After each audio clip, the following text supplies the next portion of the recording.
So here is a peek at the start of my yoke. I went for the 3.5mm hook in the end. You can see the fabric's quite stiff at the moment, but hopefully once it's done and blocked, it will have much nicer drape. So I have just stopped to pause. I'm doing a quick gauge check. I'm on about 17 rows. I've measured it along this back piece and I'm at about 13.5 stitches and about 14 rows. So I know this grows quite a lot. What I'm looking for is 14 stitches and 13 rows.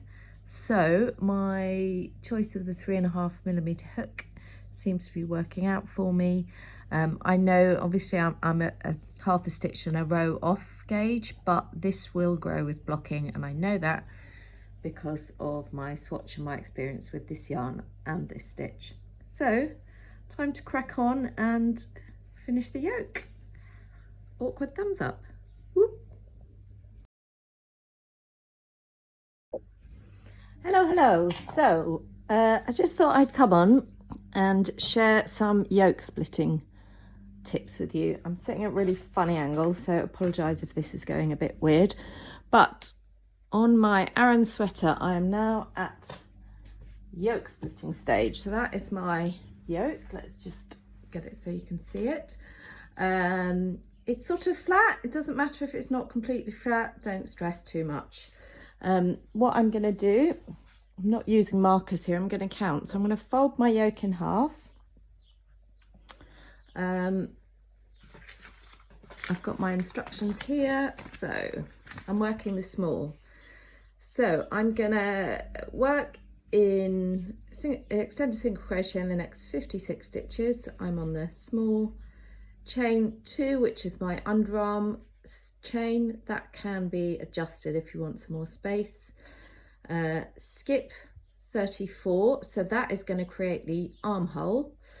Then I'm gonna extended single crochet in another 50, which is going to create the front. So this here is going to create the back, this is going to create the front.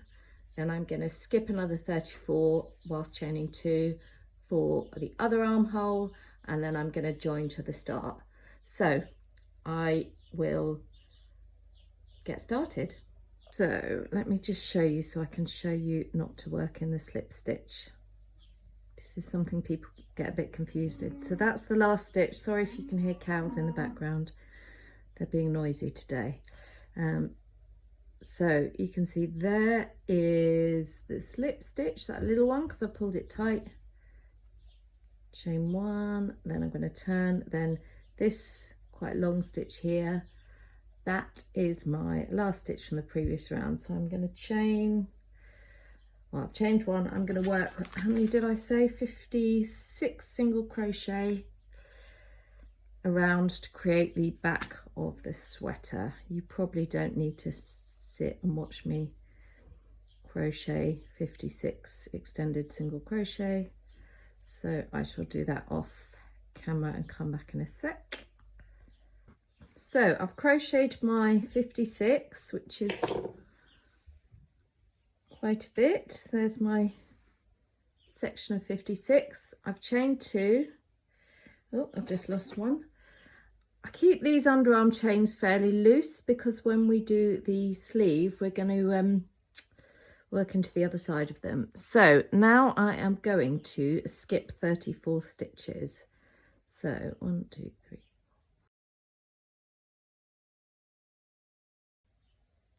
Right, so that's 34. This is my 35th stitch, and this is where I'm going to work. I'm just going to pop the hook in there for a minute so you can see that.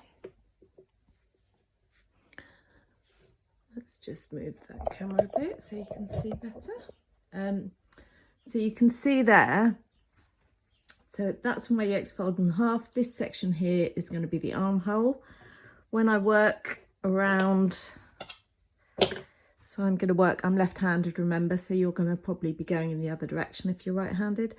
So I'm going to work round here Is that the, yeah.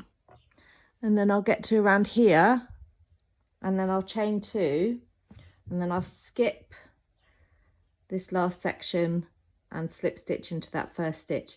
A good way to check your stitch count, because when I work my 56 around here, I can chain 2 and then just slip stitch into that first stitch.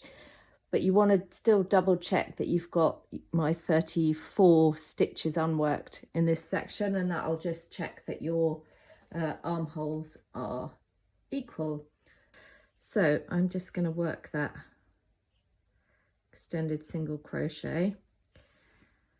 What you can do here is pop markers in these stitches or in these chains, because when you come back to work your sleeves, you're going to work into the back of these, and sometimes it can be a bit tricky to see, so it can be useful to pop a marker in that. I'm just going to redo that stitch because you can see it's got really loose, and I'm going to end up with a big hole if I leave that, but that's just because I was pulling it about. Let's just bring you back here. Oops. So I'll just pull that a bit tight. See, that's tightened up my chain now. These are all the little pitfalls. So let's just, it's that stitch I want to go into. Remind me when I get there. So 1, 2. I'd probably, if I were designing this again, put a few more at the underarm. And what I'll do, these days I like to have a bit more space at the underarm, but you can adjust the underarm chain as you need to. It does depend on the nature of, obviously, there's one of my hairs in there. It does depend on the weight of yarn you're using. So it's a really good place to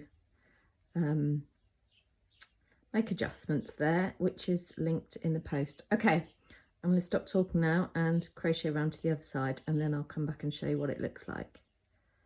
Okay, so there's my 56, and I've chained 2. I've double checked and I have 34 stitches there, which always makes me happy. So I'm going to fold that over. When you're folding, just make sure you folded it the same way. So you can see, this is why I don't do full tutorials for garments. Because I'm a bit clumsy when it comes to crocheting on camera. So you can see I folded it the same way. You want to be careful you don't fold it the other way, because if you ended up folding that way, you're going to end up with a mess. So I'm basically going to pop my hook back in there.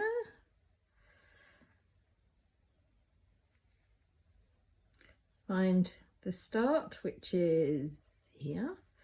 Slip stitch in, and then just going to chain 1. That is my yoke split. That's it. It's really not too scary. What I'm going to do now, I'm going to work 1 row of the body. So I'm going to go back and I'm going to work 1 extended single crochet in each stitch and chain all around the body. Then I'm just going to try it on and check it fits. Just a quick note, and I share this in the tips for top down blog post, which I'll link to. I'm going to start by working back into these underarm chains.